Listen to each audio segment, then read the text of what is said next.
اطهر الضرع ده كويس تاني، تمام، واغسل لها الضرع كده بالراحه خالص علشان ايه؟ يبقى انا طهرته.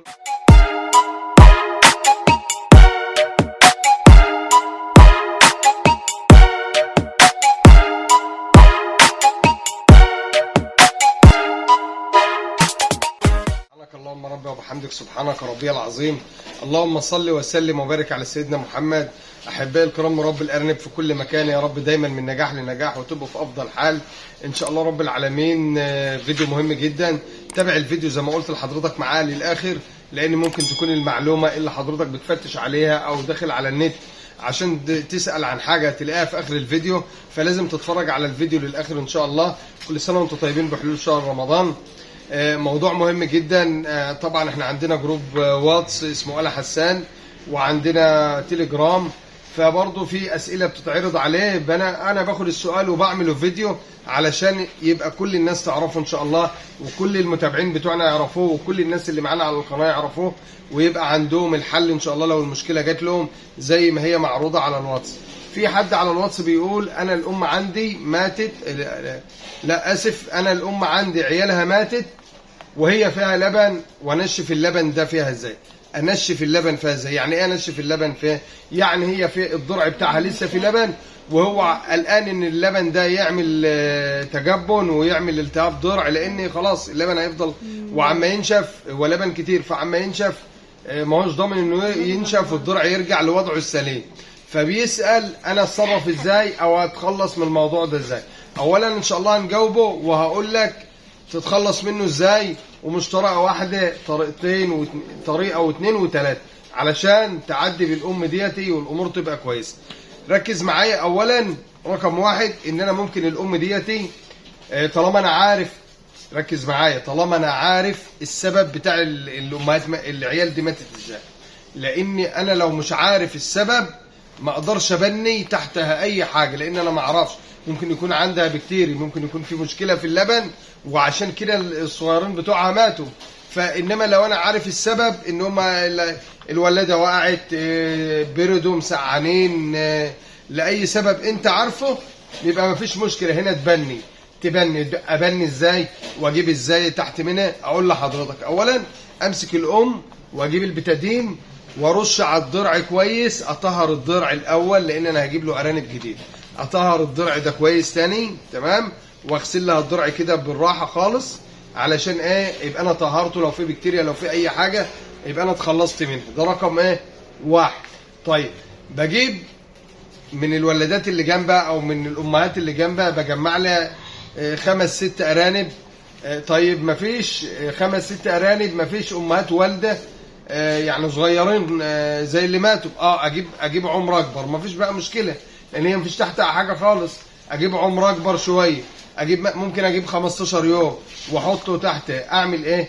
امسك الولاده بتاعتها اغسلها كويس برضو، او اجيب ولاده نظيفه اغسلها كويس وابدا افرشها بالنشاره او بالقش، واهرس القش كويس زي ما وريت لكم في الفيديوهات قبل كده، وانتف من الام دي شويه شعر. اخد من الام دي يعني اعمل لها اجباري كده، انتف شويه شعر كويسين كده واحطهم في قلب الايه؟ الولاده ديت. زي ما قلت لك اصلا لما بيبقى عندنا وفره في الشعر بتاع الامهات كتير والامهات بتنتف بكثره، بناخد شويات كده وبنحطهم معانا في شنطه او في حاجه وبنعينهم عشان نستخدمهم في يعني لما نحتاج ندفي حاله زي اللي بقول لك عليها دي. وتاخد الشعر، تاخد لك شويه شعر تانيين وتحطهم، مفيش بتنتف، وتحطهم وتقوم حاطط العيال في الولاده وتقوم قافل الولاده دي 4 ساعات.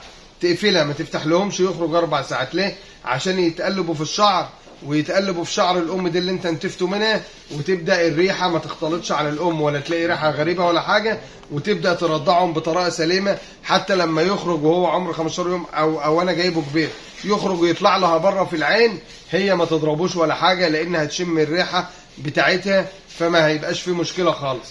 يبقى اولا زي ما قلت لحضرتك رقم واحد اطهر الضرع، اجيب لها ارانب ابنها لها بالطريقه اللي قلت لحضرتك عليها، يبقى هنا برضو اللبن والضرع هيشتغل طبيعي والامور هتمشي كويس وما فيش حاجه، ويبقى هنا عدينا بالام ما حصلهاش اي مشكله، وممكن نحطها للذكر والعشر وخلاص شغالين في طريقنا وما فيش فيها عندنا مشكله.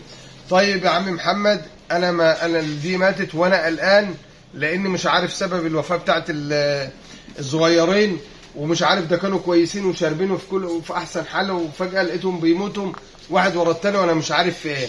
طيب علشان ما تقلقش وتجيب ارانب تانية تحطهم للام ديتي، يقوم الام ديت الارنب تموت برضه ويحصل لها مشكله وتبقى عدوى ويبقى مشاكل تانية كتير، طالما انت مش عارف السبب هقول لك بتجيب اوكسي تراسكلين 5%. احنا ممكن بعد الفطام لو الام فاضيه ومفيش فيها مشكله وفطمنا العيال، يعني ام قعدت معانا مثلا 35 يوم وما عشرتش او عشرنا، لا احنا عليها وطلعت سلبيه، يعني طلعت فاضيه اكتر من مره، فبندي لها نص سنتي لمده 3 ايام، نص سنتي لمده 3 ايام اوكسي تراسكلين. بيقوم الضرع لو فيه لبن بينشف واحده وبينشف بطريقه سليمه، والضرع ما بيبقاش فيه اي مشكله. يبقى رقم 2 برضه ممكن انت ما تعملش، ما تبنيش ولا حاجه، بس بتطهر الضرع برضه، حتى لو هتعمل كده بتطهر الضرع برضه، وبتحقنها لمده 3 ايام نص سنتي اوكسي تراسكلين 5%. كده هتلاقي الام اللبن بتاعها بدأ ينشف بالتدريج والامور ماشيه معاك كويس وما يحصلكش برضه مشكله. ودي الطريقه الايه الثانيه. يبقى انت عندك طريقتين تقدر تتخلص منهم بالطريقه دي. طب الطريقه الثالثه بقى، علشان برضه يا عم محمد انا راجل مثلا على قدي او بربي عندي 5 6 نتيان، وما فيش عندي الدواء الاوكسي تراسكلين ده، ما هوش عندي، وما فيش عندي عياله بنيها ولا الكلام ده، وانا خايف على الام دي، هي اللي عندي، يعني الامهات دي اللي عندي بشتغل بهم. هقول لك بكل بساطه خالص، باسهل حاجه، انت هتجيب ميه تدفيها، يعني ميه تدفي الميه على قد ما ايه، يعني تبقى حضرتك قادر تطيقها كده بايدك، ان هي برضو ما تحطش الام فيها صدرها، يعني ايه يتعمل الشوى، يعني مش صدرها تعالجها من حاجه تحطها في ميه سخنه تعمل لها مشاكل. ميه معقوله كده، وتبدا تحطها كل يوم كده ايه في الميه السخنه دي، وتدلج الضرع بايه بالراحه كده، تمام، واحده يعني تعمل العمليه دي مثلا 3 4 ايام ورا بعض، هتلاقي الضرع ماشي معاك كويس ومفيش مشكله. ولو عندك بتدير ممكن تحط سنتي في الميه دي، لو عندك يود ممكن تحط سنتي في الميه ديتي، وتبدا تعمل لها الكمادات ديتي او التدليك بالميه ديتي لحد مثلا ما تلاقي بتنشف بالتدريج والامور ماشيه كويس ومفيش اي حاجه. يبقى انت عندك اكتر من طريقه تتصرف بيها مع الام ديتي علشان تعدي بيها بسلام، والام تفضل شغاله معاك وتبقى كويسه وما يحصلكش اي مشاكل. لو في اي استفسار تاني، لو في اي حاجه انت مش عارفها، لان انا شفت يعني اللي باعت السؤال ده على الواتس حد معانا في المجموعه، لو شاف الفيديو ان شاء الله هو معانا على القناه، لو شفت الفيديو ولسه في استفسار ولا حاجه ابعتوا لي برضه على الواتس، ابعتوا لي زي ما حضرتك شغال معانا على الجروب، اعمل لي تعليق، انا تحت امرك. تحياتي لكل الناس، كل سنه وانتم طيبين، دايما مشرفيني ومنوريني على قناه اخوكم محمد حسان، والسلام عليكم ورحمه الله وبركاته.